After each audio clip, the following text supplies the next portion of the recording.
broadcast network, Afterbuzz TV. Over 20 million weekly downloads in over 150 countries, and your number one source for after-show entertainment.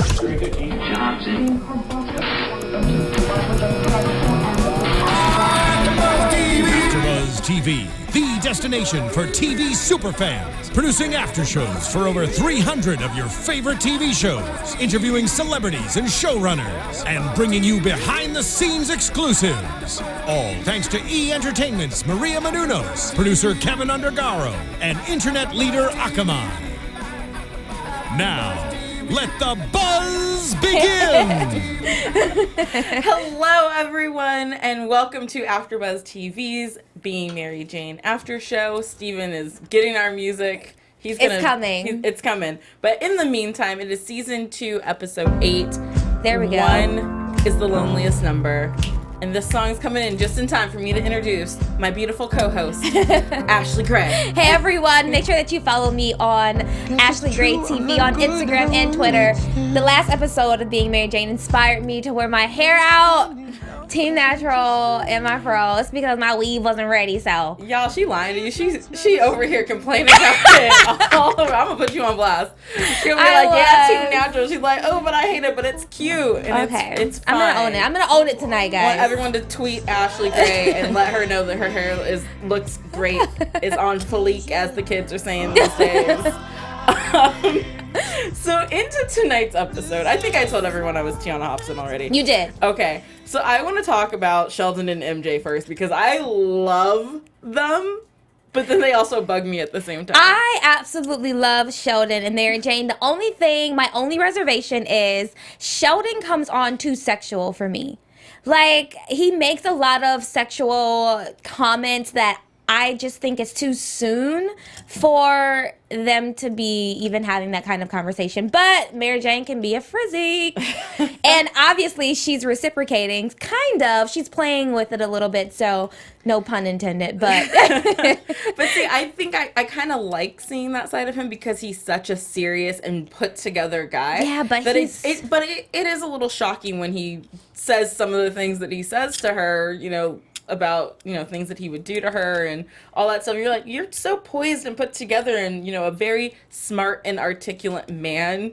And then to hear him say some of those things, it is a little strange, but then I like it because he also says it in a really smart, nerdy way. See, I think that he's very intelligent, but I also think that he is very sexy and he owns that. And I expected that from him. I expected him to be like hypersexual and like kind of overly aggressive with his words, and I kind of wanted him to just be like the nerdy, like sweet, like, oh, I just want to hold your hand first instead of telling you what I'm gonna do to you in that dress. Okay. I'm like, well, dang. Yeah, I could see that. I guess the only reason why I'm thinking he wasn't too sexual of a person is because he's his age and doesn't have any kids. And so in my mind, been getting it in, okay? Yeah, but I mean, Sheldon do it has been. Everyone does it, and then there's always a oopsie at some point in your career. So to me, it's like he's very particular about the women that he goes after, and he only picks like sophisticated, smart women. He's not going to just go grab anyone. It's going to be someone like Mary Jane.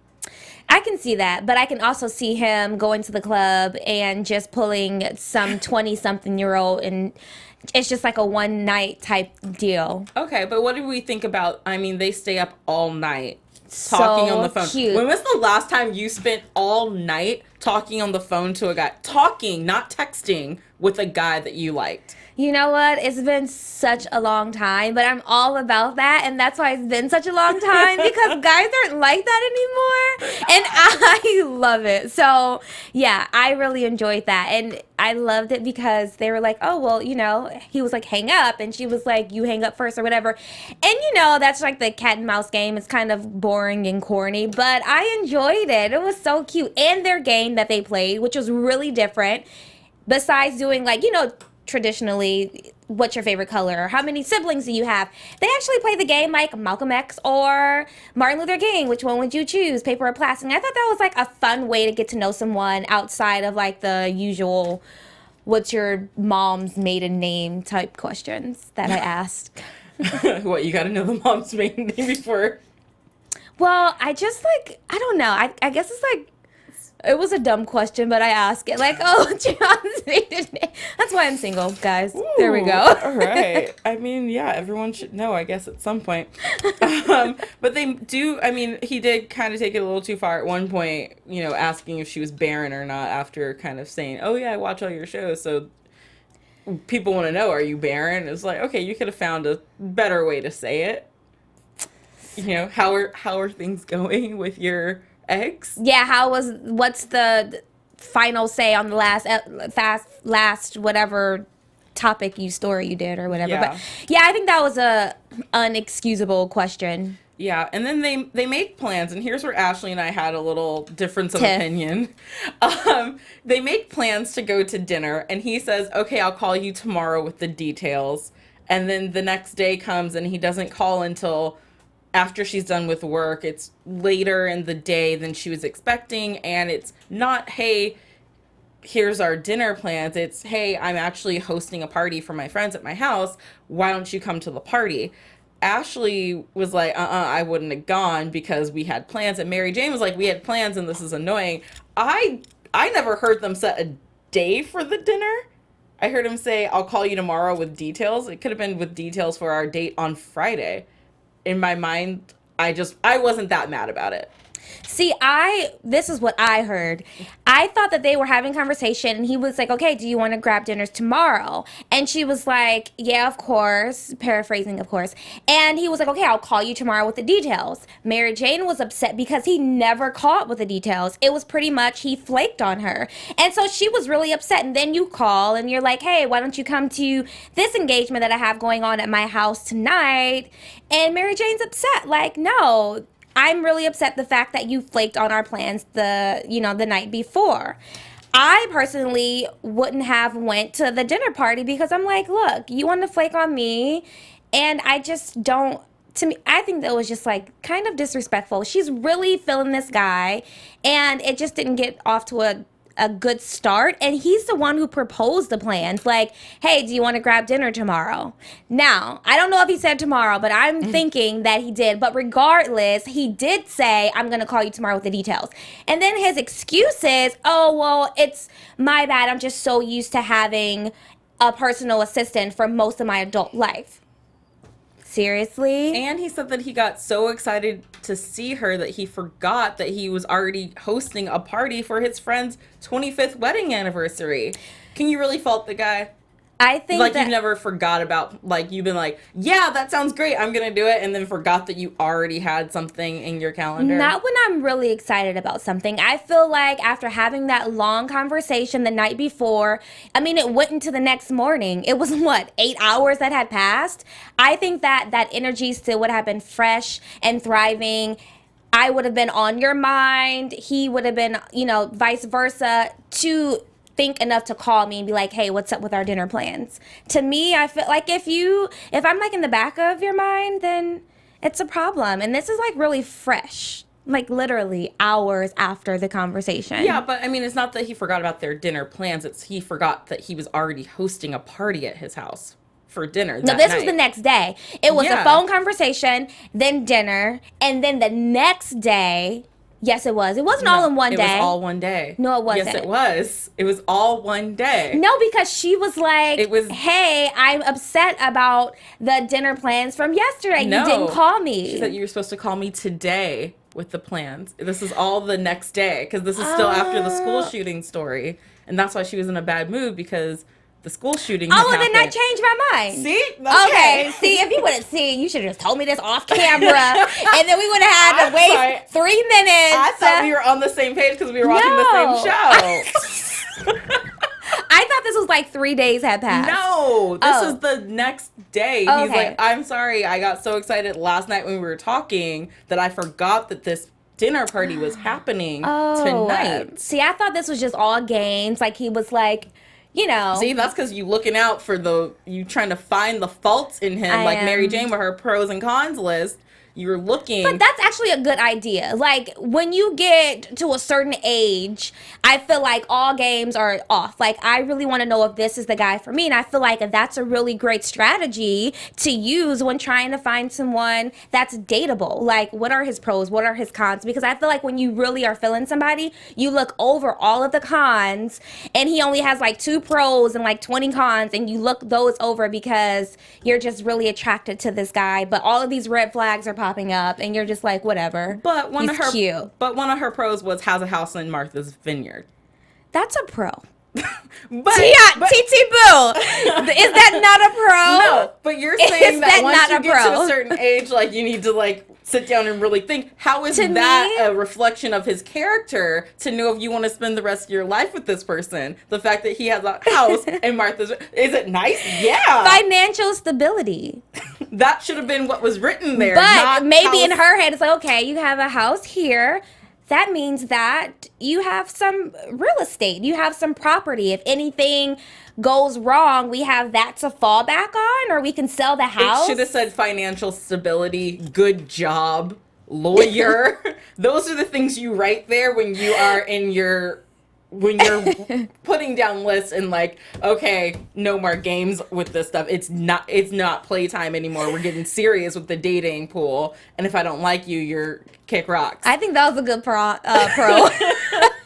just think it shows a little shallowness on. I think it But I think meant, that every girl would have had it. Like, well, Girl. not every girl because I'm not talking for everyone, but I mean, it would have been on my pro list. I too. would have put it on there too. So With financial stability in parentheses. financial stability.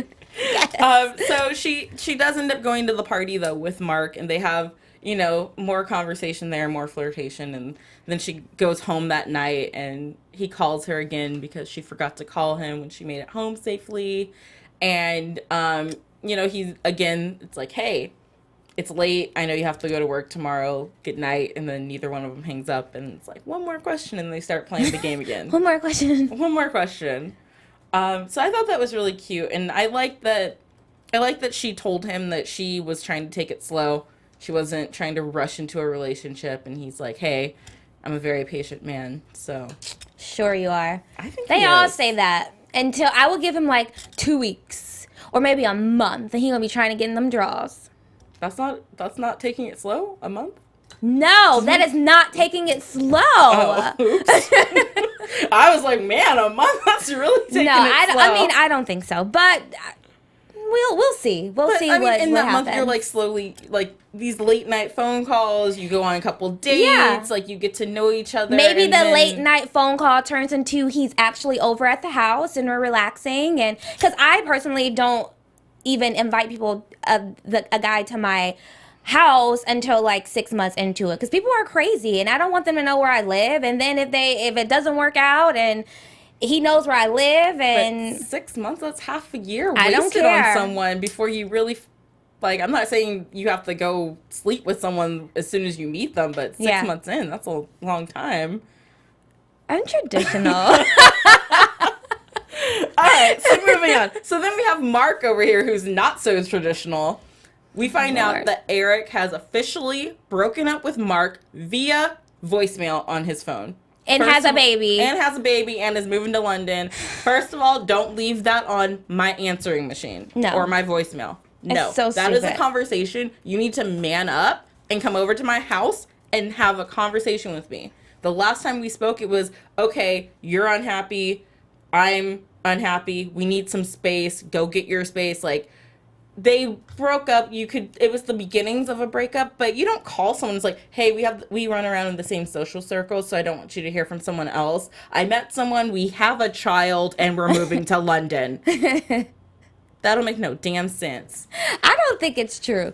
I'm with Mary Jane. Come on. Like, how can you do all of this? What's the time period?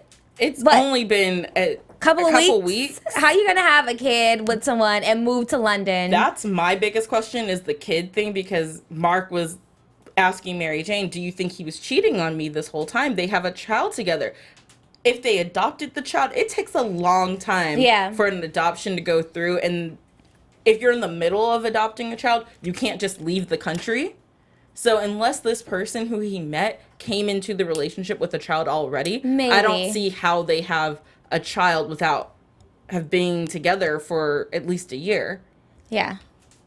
We'll see. We'll I think see. I don't know. think that he was cheating on him. I think that if anything, the guy that he is dating has a child from a previous relationship, and that's how that went down. But I don't think that it's anything serious. I think that they are going to eventually get back together. But you know, Mark was really upset, and he meets a guy at the party, and then they end up hooking up, and I'm like, Lord Jesus, it's a bar. I was just like mind blown.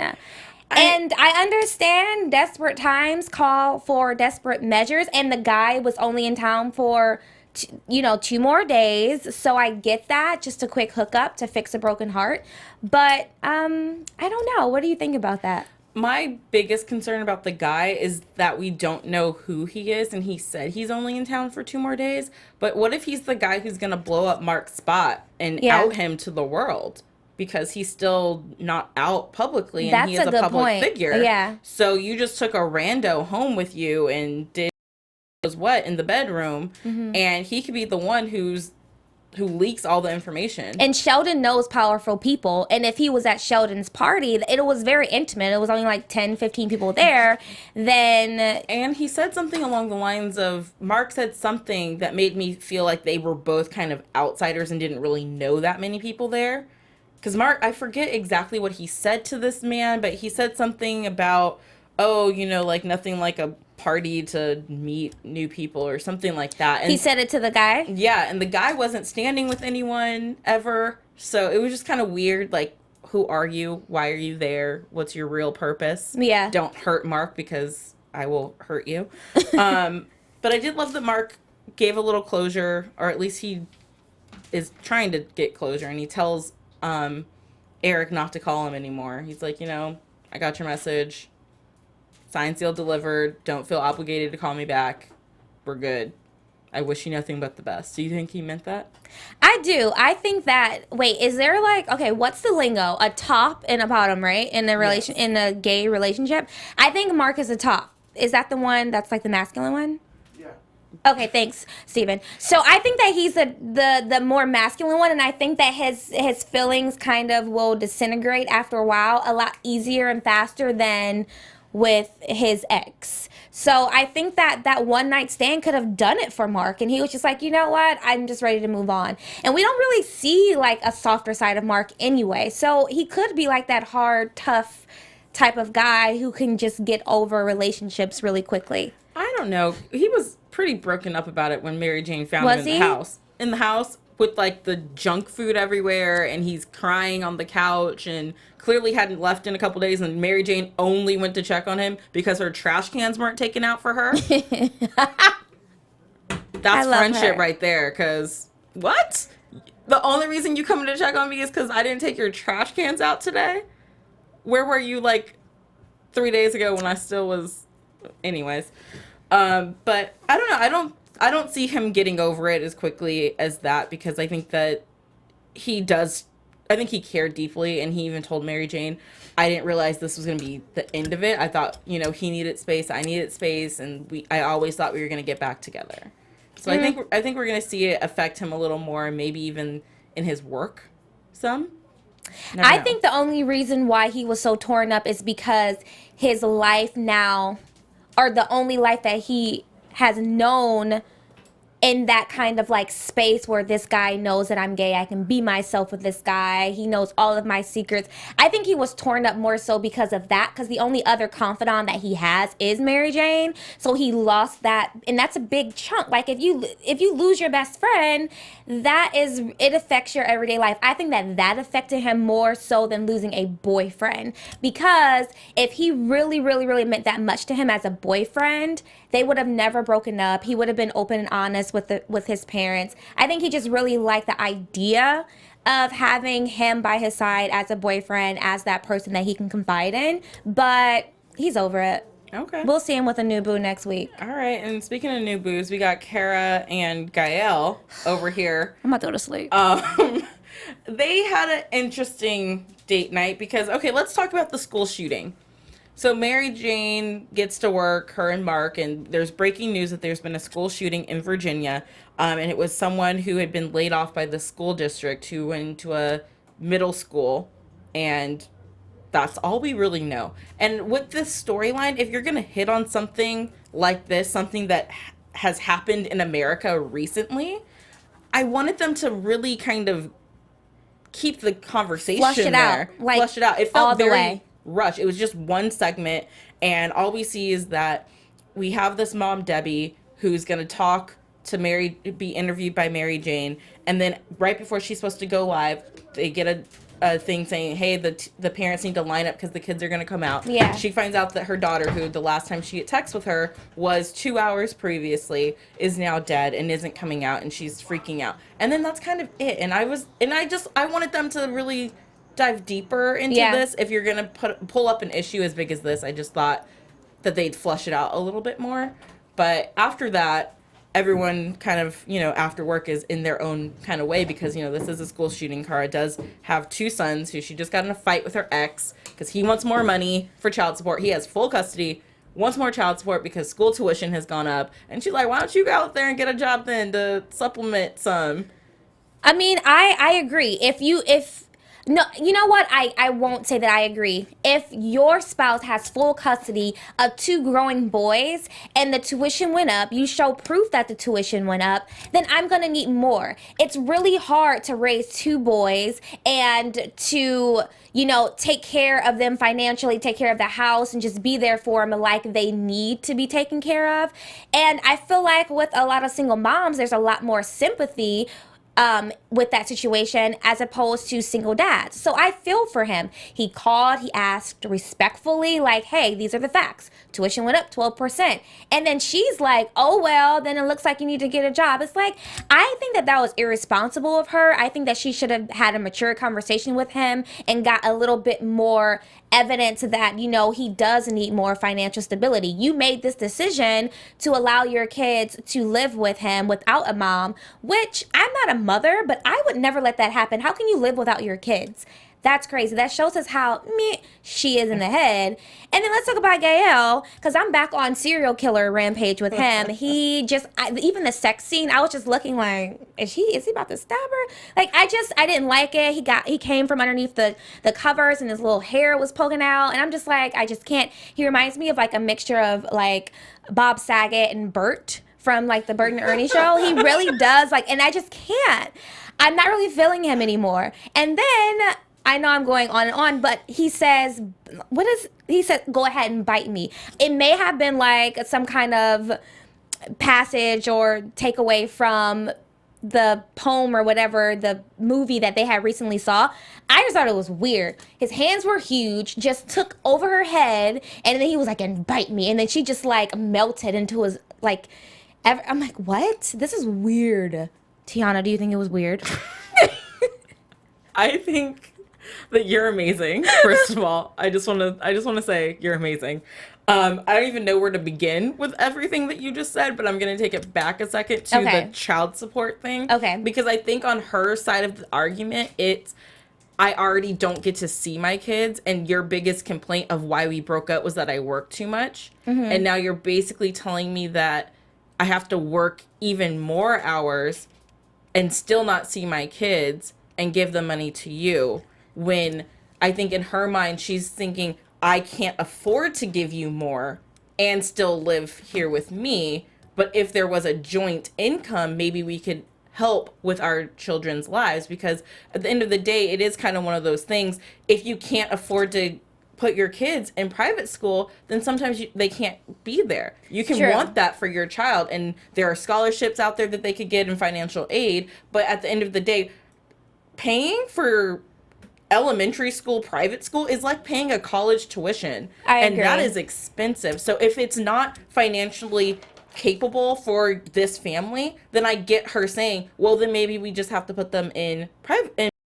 But it's the way she went about it, and it's her attitude, because she gets so defensive immediately instead of thinking things through. Where I think she had some good valid points of like, hey, I can't afford to give you more, So maybe if you got a job too, then it would help out some, and we could afford to put our boys in this school. Just to jump on something really quick, do we have proof, though, that he is refusing to allow her to come and see the boys anytime she wants? No, and I'm not saying she can't go see them anytime. Because she doesn't even talk about, like, I saw one Skype where she was helping when with she was homework. helping with homework, but even that, to me, like, something happened in the background and it like took her attention away, and she was like talking to whoever was in the background. It's like, I feel like she loves not having the boys. I think she loves her boys, but she enjoys having the freedom of not having them live with her. And I don't think she's complaining about him having full custody. Yeah.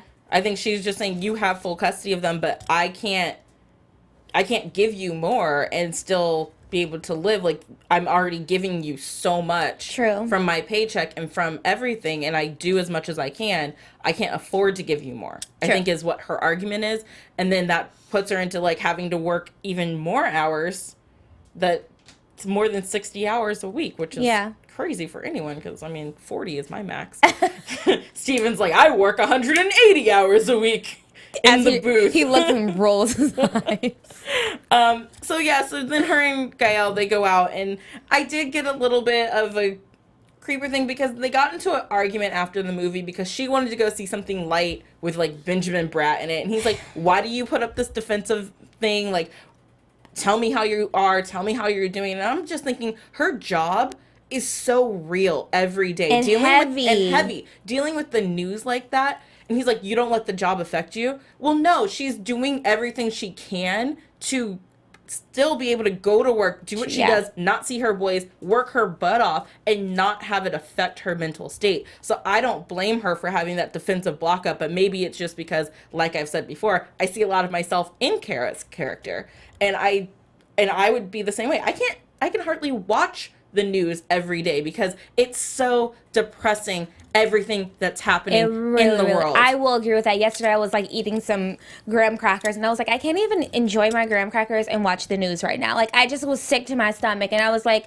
I got to make this choice. Graham crackers it is. And I turned the channel. Yeah. Because it's just like so heavy, and you just get so emotional because of how real and just heartbreaking the stories are. So I get it. Yeah, and sometimes all you want is just to go to the movies and live in a fantasy world where everything is perfect and Benjamin Bratt is fine and you're just happy. And I'm married to Big, and I live in New York.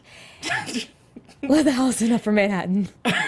Okay. Yes. Sarah Jessica Parker. It's my fantasy. It's her fantasy. So then the last thing I want to touch on before we wrap it up is just Patrick. We have him and his ex, Tracy, who I completely forgot he had an ex because we haven't seen or heard about her all season. We were like, who is this little girl? Who is this? Wait, he has how many kids does Patrick have? We figured it out. So we have Daisha, who is at home alone. She's probably like 6 or 7. Yeah, I would say maybe 2nd grade. Yeah. So she's home all alone. Her mom hasn't been home all night. Patrick comes to pick her up for school, and he has no idea where she is. Finds out later on in talking to his daughter that this isn't the first time that it's happened. She spent a few nights alone here and there, but Tracy usually makes it back by the morning. And this time she hasn't come back, so Patrick is worried that something might have happened to her. So he's asking Mary Jane for the number to her private investigator to maybe send him out. But that too was expensive. $2,000 an hour. That's a 20% retainer just to start looking for someone. That's cray. But Mary Jane warned him. So then let's talk about this whole police officer harassment that happened with him. Ridiculous. I understand that the officers were on high alert because of the school shooting, but I'm like, this is Atlanta. It happened in Virginia. Why are you rolling up on me? I'm sitting here. Obviously, he was reading a book. Touchy subject. A lot of people still believe that driving while black is a thing, and police officers intentionally pull over black drivers because of the color of their skin. So I appreciate them bringing this to light, because it's really important that we are educated on our rights, because while the officer, I was telling Tiana, I was like, he doesn't have to say that. He doesn't have to do that. He can just sit in his car. What is he doing? He doesn't. And so a lot of people don't know, and they'll just like give them anything, and the police will be like, oh, your insurance is expired. I'm taking you in, or I'm going to give you a ticket. Just anything to get you agitated, to get them, because the officer was like, say something else, like say something else. And Patrick just looked like, dude, I'm about to roll up on this dude. And I was like, Patrick, don't do it. So I really thought that Patrick was going to jail. I thought he was going to do something, and I thought he was going to end up in jail. So I'm surprised. I was proud of him because every time he kind of let things slip, I was like, Patrick, watch your mouth, because you are in a very touchy situation. I will say this. If I was, and you work at a school, so if there is a man, does not matter what color, sitting in his car across the street from a school, an elementary school, in the middle of the day, is it like concerning to people?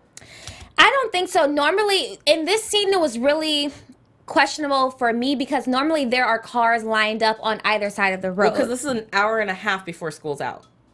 But there's usually still like lines of cars because there's people coming in and out, there's faculty, there's staff, so it's always busy. It's a school. There's never going to be just quiet in the front of a school. So I understood. I'm like, he's waiting for his daughter. He's not illegally parked. What's wrong? And if I say that I'm waiting for my daughter, all the police officer had to do was, okay, can I have your first and last name? Go to the school officials and say, do you have someone who's on an emergency contact form under this name because we have a suspicious person outside? Like, I just reported some black dude yesterday because he walked into school with a book bag with no kid. I'm like, who was he? I told the principal, I was like, let's be on the lookout for a black dude with a gray shirt. It's like, you don't confront them, you take it to an official and say, just be on the lookout, or this person seems questionable.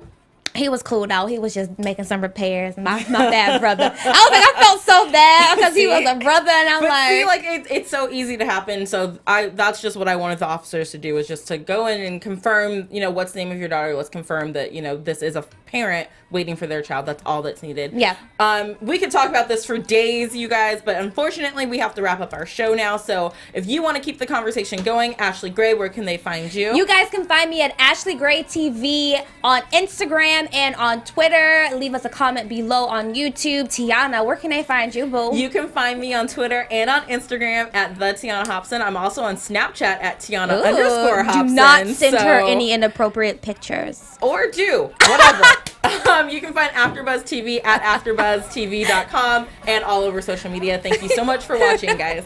From executive producers Maria Menounos, Kevin Undergaro, Phil Svitek, and the entire Afterbuzz TV staff, we would like to thank you for listening to the Afterbuzz TV network. To watch or listen to other after shows and post comments or questions, be sure to visit AfterbuzzTV.com. I'm Sir Richard Wentworth, and this has been a presentation of Afterbuzz TV. Buzz you later. The views expressed herein are those of the hosts only and do not necessarily reflect the views of Afterbuzz TV or its owners or principals.